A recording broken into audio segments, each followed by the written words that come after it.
And so in the last video I was a bit distracted with dogs and phone calls and all kinds of stuff, but that's the reality of videos. So in the last video we created this kind of thing. I'll just press play so we can have a little look. So we've got a title on a bit background colour, another title on a background colour, and finally another title on a background colour. Why does that one say 3, 2, 1? Okay, I've done them back to front, but hey, I could switch them around, but we won't bother with that. So let's just do a little bit of animation to each of these now, just to sort of recap on that. So let's go for title 3, and I'm going to press T on my keyboard, and that will open opacity. Remember, you could also expand it down and find opacity that way, but I like the neat and tidiness of, let's just do that. I like the neat and tidiness of just pressing T on the keyboard. So let's just go back to that and we'll press T like so. Okay, so let's fade it in at the start. So I'm going to click the keyframe stopwatch and I'm going to set that to 0. I'm going to pull the play bar along a bit to where I want the animation to finish, and I'm going to set that to 100. So now we've got, there we go, a little fade. If I find it a bit too quick, I can pull the keyframe a little bit further along.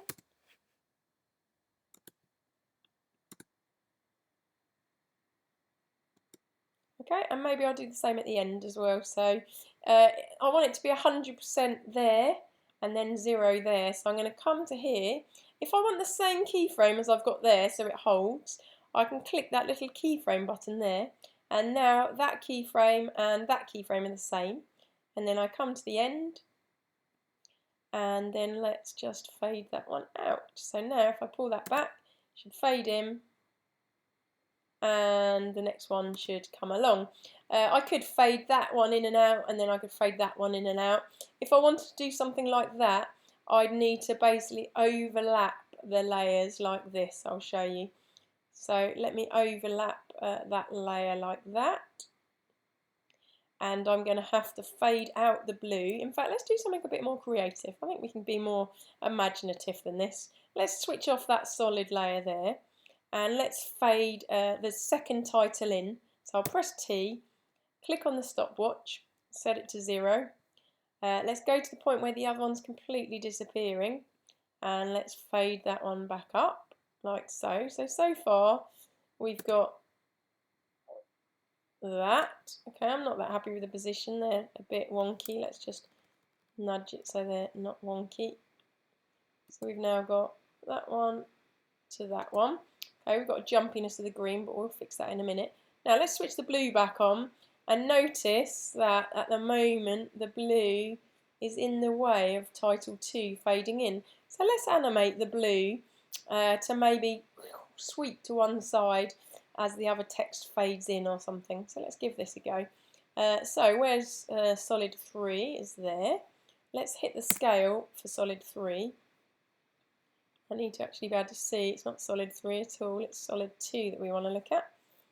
So let's hit the scale, S on the keyboard for scale, and I'm going to grab the pan behind tool, and I'm going to put the anchor point for this solid here. What that allows me to do is scale from one edge to another.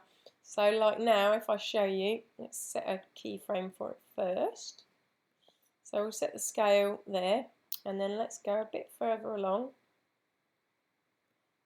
And in actual fact I want the scale to start big, and then when I go along here I want to shrink it back. Let's just go back one frame.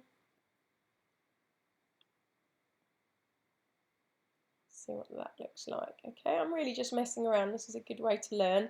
So now let's pull it back. Let's hit the space bar. And there you go. It's a little bit mechanical. We could probably move those over a little bit. Do something more like that. Let's try again. So I'm just tweaking things really. There you go. It's probably not the most amazing animation I've ever seen in my life, but it gives you an idea. I think my problem is I don't really like that opacity. I think it's a little bit, feels a little bit slow to me. Let's go back to there and try it again. Yeah, that's not too bad. Okay, so we could just carry along like that basically. So I'm literally just making animation tweaks along the way. perhaps on title 2 or title 1 maybe we could have it moving up or doing something. Let's go about here on title 2. Let's hit the position stopwatch. We'll set a stopwatch and then we'll go along and then we'll just shove it up so it disappears off the screen like that. Let's go back, hit the space bar. Way too slow. Animation looks so much better if it's faster. So depending on what it is, but generally. Let's go back, let's test that. So the closer the keyframes are together, the faster the animation is. Yeah, I like putting sound effects on in my own weird way. So let's do this. Okay, so actually it's not slightly, it's not quite off the screen. So let's just nudge it off the screen.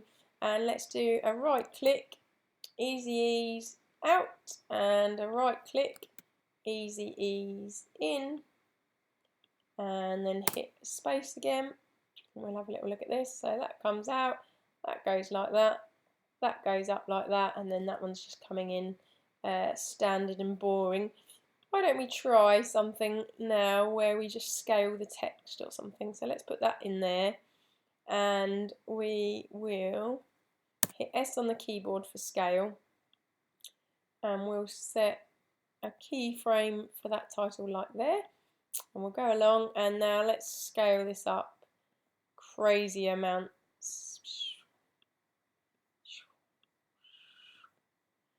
Notice my sound effects. See, that looks kind of cool. Try something like that. And you can see I'm just playing, and playing is a really good way of learning how to use this tool. That's going up, and then too slow. You'll notice I'll always say things are too slow. Why are all my phones ringing today? Let's go back here. We'll hit the space bar. Okay, and then you could maybe animate it around. In fact, let's do that because that looks quite cool. Just hit the rotation property. You'll set a rotation there. We'll go along a tiny bit, and then let's rotate it like that. Pull it back, hit the space bar. Yeah, I would prefer it if the position and the rotation, or the scale and the rotation, kind of happened at the same time as each other. I think it might look kind of cooler. So let's pull that back. I'm really going off on a bit of a tangent here, as you can tell. I'm just fiddling around and you're just watching me. Yeah, so we could have something like that, and then that could transition into, you know, a next shape, or something could animate across, or whatever. So we could, let's try one more. Let's set the position stopwatch, and we'll just pull that along, and then we'll just animate it going off the screen. Keep going. You might get some quirky results. Often you just get results by playing around and seeing what can happen. So let's pull that back, hit the space bar. Well, too fast, way too fast, but it gives you an idea. So we've got that coming in, we've got that going up there, we've got the next one, and then finally we've got some crazy wacky bit at the end. Okay, so hopefully that gives you a few new ideas. Play around, have a look at the tutorials I told you about. If there's a particular tutorial you want, ping me an email. It's on the top of the assignment brief, and I can I'll create a screencast based on it. Right, goodbye, and I'll see you